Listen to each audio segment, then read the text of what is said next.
Nestled against the slopes of Signal Hill, overlooking the bustling heart of Cape Town, lies Bo-Kaap. This vibrant neighborhood is a feast for the senses. The aroma of spices wafts through the air. Cobblestone streets wind their way through a tapestry of brightly colored houses. Each hue tells a story, reflecting a rich history and a resilient spirit. Bo-Kaap is more than just a pretty picture. It's a living testament to the power of cultural fusion and the enduring spirit of its people. The first inhabitants of Bo-Kaap were not free people. They were slaves brought to the Cape from lands far away. Indonesia, Malaysia, India, Sri Lanka. These were the origins of the people who would shape Bo-Kaap's identity. They brought with them their traditions, their languages, their faith. And in this melting pot of cultures, a unique community was born. The vibrant hues that adorn the houses of Bo-Kaap are not just for show, they are a celebration of freedom. Legend has it that during the days of slavery, homeowners were only allowed to paint their houses white. But when slavery was finally abolished, the people of Bo-Kaap erupted in a riot of color. This vibrant tradition continues to this day. Each color holds meaning, reflecting the personalities and histories of the families who live within. Walking through the streets of Bo-Kaap is like stepping into a living rainbow. It's a reminder that even in the face of adversity, the human spirit finds a way to shine. The story of Bo-Kaap is deeply intertwined with the history of South Africa itself. It was in the 17th century that the Dutch East India Company established a trading post at the Cape of Good Hope. With them, they brought slaves from their colonies in the east. These slaves, predominantly Muslim, were skilled artisans, laborers and traders. They were the ones who built the houses, baked the bread and stitched the clothes. Life under Dutch rule was harsh. Slaves had no rights, no freedom and no voice. They were seen as property, not people. But even in the face of such oppression, the seeds of a unique culture were being sown. The slaves held on to their traditions, their languages, their faith. They created a community within a community, finding solace and strength in their shared heritage. As the years turned into decades, the Dutch East India Company's grip on the Cape began to weaken. The British, eager to control the lucrative trade routes to the east, seized control of the Cape in 1795. The arrival of the British brought about some changes, but life for the slaves of Bo-Kaap remained largely the same. They were still seen as property, still denied basic human rights. It wasn't until 1834, when slavery was finally abolished throughout the British Empire, that the people of Bo-Kaap could finally taste freedom.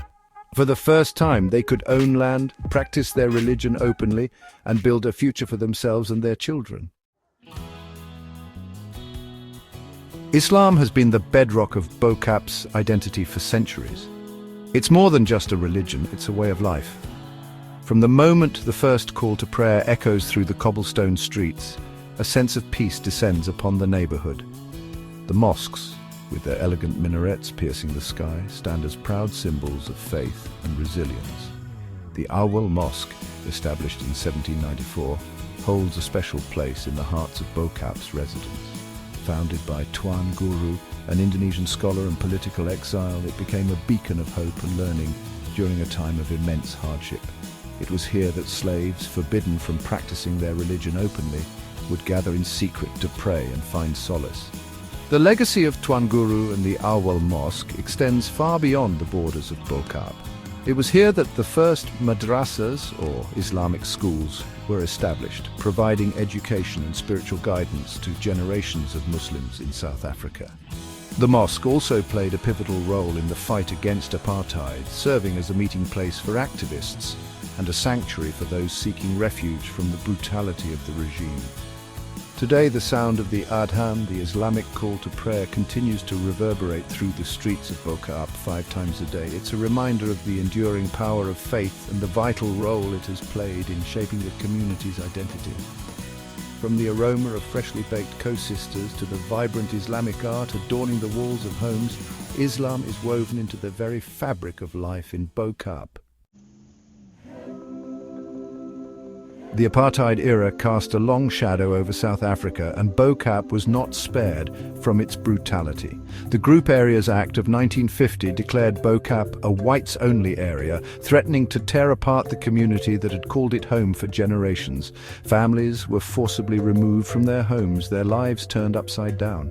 The vibrant streets of Bo-Kaap, once filled with laughter and the aroma of spices, were shrouded in fear and uncertainty. But the spirit of Bo-Kaap could not be broken. Residents refused to give up their homes, their heritage, their identity. They organized protests, challenged the government in court, and fought tirelessly for their right to remain in the place they called home. Their resilience, their determination became a symbol of the struggle against apartheid itself. With the fall of apartheid in 1994, a new chapter began for Bo-Kaap. The neighborhood, once threatened with erasure, experienced a resurgence of pride and renewal. Families who had been forcibly removed returned to their homes.